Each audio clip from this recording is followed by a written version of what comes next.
À l'occasion de la Journée mondiale de l'environnement, la Fondation Eboko a organisé une marche historique et une immersion dans le passé, rassemblant des centaines de participants pour sensibiliser et protéger la biodiversité.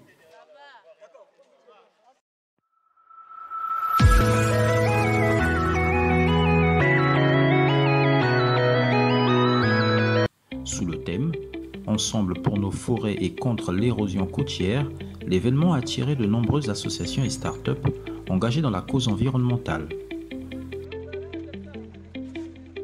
Oui, je suis Monsieur Destin Divila Kipolo, le promoteur de l'entreprise Vumela Biocharbon. C'est une entreprise congolaise qui valorise tout ce qui est déchets végétaux en charbon écologique.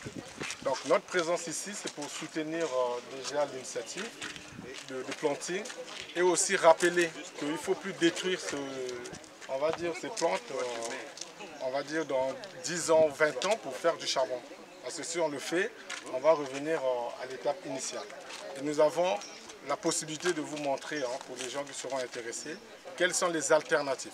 Parce que généralement, nos habitudes nous ont permis de détruire ces plantations qui ont fait 100 ans pour certaines, 400 ans, pour un besoin très basique qu'on pouvait avoir autrement. La forêt est notre poumon, protégeons-la. Nos côtes et nos forêts, notre trésor à préserver. Ensemble pour nos forêts et contre l'érosion côtière. Autant de messages affichés sur les pancartes, brandis par les randonneurs de la Fondation Eboko pour interpeller l'opinion publique sur l'urgence avec laquelle les générations actuelles sont tenues de préserver l'environnement. Les manguiers Matachebo que vous voyez ici, c'est manguiers qui bordent les 3 pistes qui amenaient vers le comptoir de la baie de Luango, par où sont passés justement des millions et des millions de déportés qui étaient réduits en esclavage dans les îles de la mer et aux Amériques. Mais c'est aussi un projet transversal parce qu'en plantant un arbre, nous plantons là, comme on dit, des capteurs de CO2. Ce sont des puits de CO2. Et donc, nous lions le mémoriel à l'écologie. C'est pour cela, la journée d'aujourd'hui, en félicitant justement la Fondation Eboko, n'oubliez pas que le 5 juin passé, les Nations Unies ont consacré cette date à la journée mondiale de l'environnement. Et le mot d'ordre cette année, c'est génération, nous sommes la génération sauvegarde. Ce qui signifie que vous, les jeunes, nos enfants, c'est à vous de réparer les dégâts que nos pères ont causés. La Fondation Eboko, dédiée à la préservation de la biodiversité, a choisi la baie de Luango pour célébrer cette journée spéciale. Je n'ai pas présenté l'hôte de cet événement, la Fondation Eboko. Moi, je m'appelle Paris Boubat, comme vous pouvez lire sur le badge, membre de la Fondation Eboko. Alors, qu'est-ce que la Fondation Eboko? La Fondation Eboko, fondée par Madame Vanessa Mavila en 2017, est une organisation dédiée à la réalisation des objectifs de développement durable de l'agenda 2030. Elle se concentre sur plusieurs domaines clés.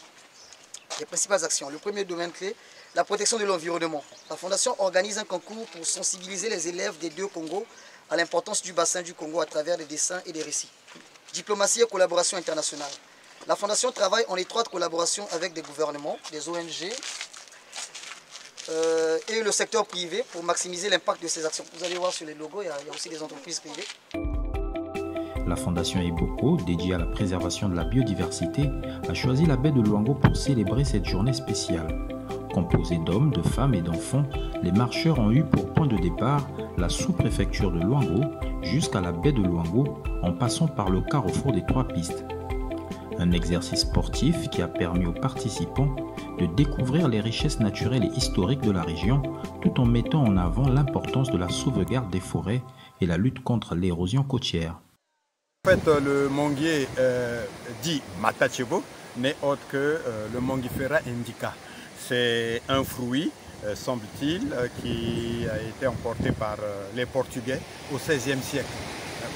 Et ce fruit a prospéré ici, au niveau, dans la zone côtière, et finalement a gagné le sud du pays et puis tout le Congo. La particularité est que ces manguiers sont caractéristiques et bordent systématiquement les 3 pistes par lesquelles étaient déportés les déportés de la baie de Luango, pour ne pas me répéter.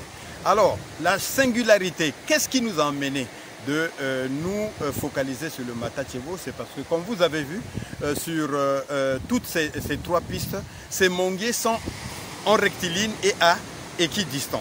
Et donc on peut se dire que ce n'était pas un hasard. La remarque est assez marquante et même, disons, mystérieuse, parce qu'il n'y a aucun sauvageon.